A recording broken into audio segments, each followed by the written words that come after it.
Good morning. We're here today to conduct a strategic briefing on what can only be described as an industrial metamorphosis, the case of Sharp's Sakai display product plant. What we're going to dissect is a fundamental transformation, one of capital, of corporate identity, and ultimately of geopolitical positioning. This quote really gets to the core of it, the central irony of our subject today. Think about it. A factory that was once dedicated to creating physical pixels, screens for human eyes, is now being repurposed. Its new output? Latent space. These are the abstract, high-dimensional data representations that are, quite literally, the foundation of artificial intelligence. So this isn't just a simple business pivot, it's an industrial transubstantiation. Let's start with a number, 1 trillion yen. That's roughly $6.5 billion US. This isn't revenue. It's the cumulative capital hemorrhage from Sharp's display division over just the last decade. To give you some perspective, this single loss is larger than the entire market cap of many well-known public companies. It represents a truly profound financial failure, and this failure is precisely where our analysis begins. But here is the core thesis of this briefing. That colossal loss, it wasn't the end of the story. It wasn't a failure in the traditional sense. We argue it was a prerequisite, a necessary, and yes, incredibly painful capital expenditure that was required to forge a far more strategic and ultimately a more durable asset. So, to understand this, our analysis is going to be structured around 6 distinct strategic perspectives. Let's begin with the first, deconstructing the nature of this foundational shock. Sharp pursued what we've termed the Goliath strategy. What does that mean? It's the pursuit of market dominance through a single massive capital investment into a technology that is, by its very nature, subject to rapid commoditization. This created a structural vulnerability, one that was, frankly, ruthlessly exploited by state-subsidized competitors. Think of China's BOE and TCL-CSOT. When you're in a war of attrition that's being financed by sovereign capital, a singular, undiversified investment like Sharp's, well, it was always destined for impairment. But this very failure unmasked a series of latent assets. Let's apply our analytical framework here. Technically, what are we looking at? Dormant industrial systems, a massive physical footprint, pre-approved grid connections, industrial-scale water systems. Now, the economic implication. This represents billions in bypassed capital expenditure. But even more critically, it means circumventing a 5 to 7 year regulatory approval process for that power and water. And finally, the geopolitical layer. This is sovereign infrastructure. It can't be easily or quickly replicated on Japanese soil, which makes it a critical strategic advantage in today's era of supply chain insecurity. And that inherited infrastructure brings us directly to our second perspective, the creation of a technical moat. The technical synergy here, it's really quite profound. Let's break it down. LCD manufacturing is all about the precise control of photons using thin film transistors. And to do that without defects, you need an incredibly sterile, high thermal load environment.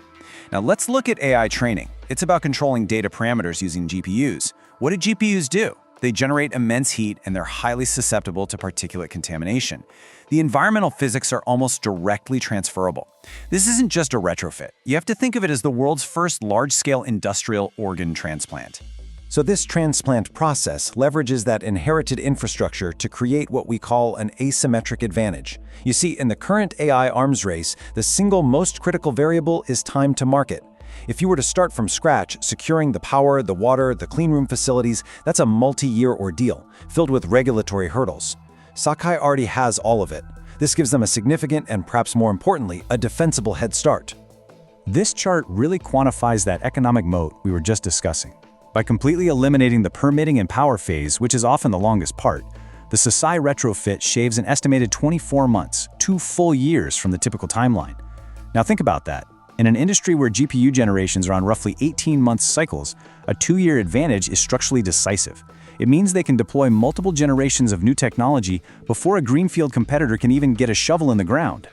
Okay, so this accelerated timeline, it has profound second-order implications. And that brings us to our third perspective, the fundamental shift in how value is actually created here. Let's dissect this transition clinically. The primary output, it's no longer physical glass panels, it's synthetic intelligence. The economic driver isn't cyclical consumer demand anymore, it's a structural global scarcity of compute. The value density shifts from low-margin commodity pricing to, well, effectively infinite potential with API and token-based pricing. And finally, the human element. It contracts from thousands of line workers to just a handful of elite site reliability engineers.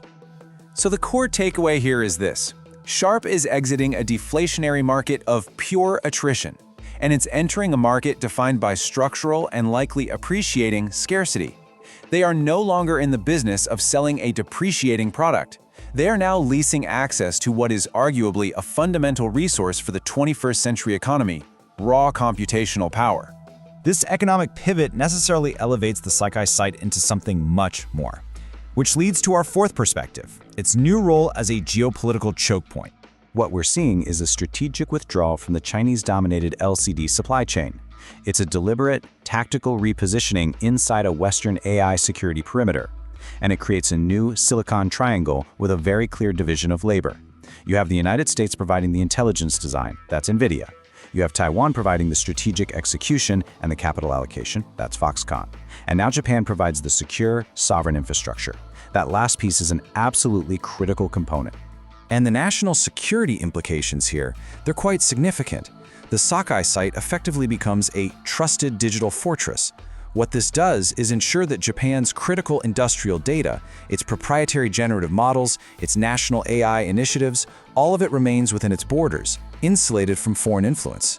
You could argue this is the physical foundation of Japan's emerging digital sovereignty.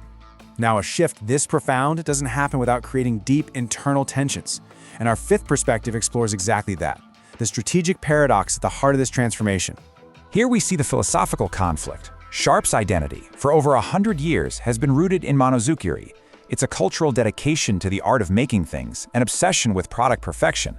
But that is now being supplanted by the unsentimental, mercenary realism of its parent company, Hon Hai, a strategy that prioritizes clinical profitability and asset utilization above all else.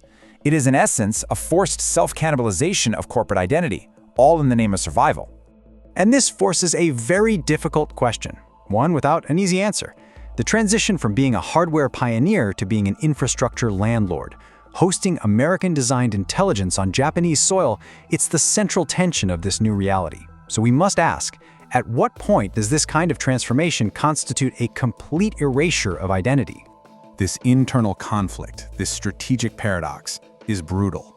However, we see it as a necessary step towards what we project will be the future equilibrium.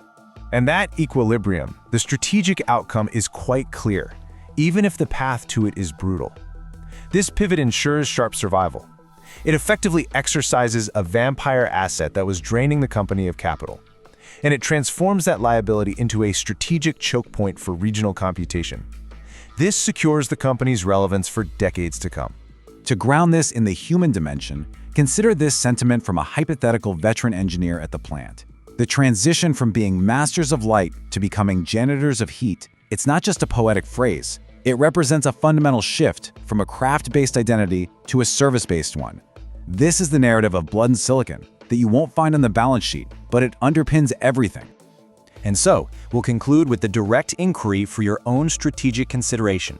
The brutal, unsentimental logic of the Sakai case compels us all to ask, what are the zombie assets lurking within your own portfolios? The ones sustained not by future cash flows, but by institutional memory, by sentimentality. And more importantly, what is the real strategic cost of your inaction?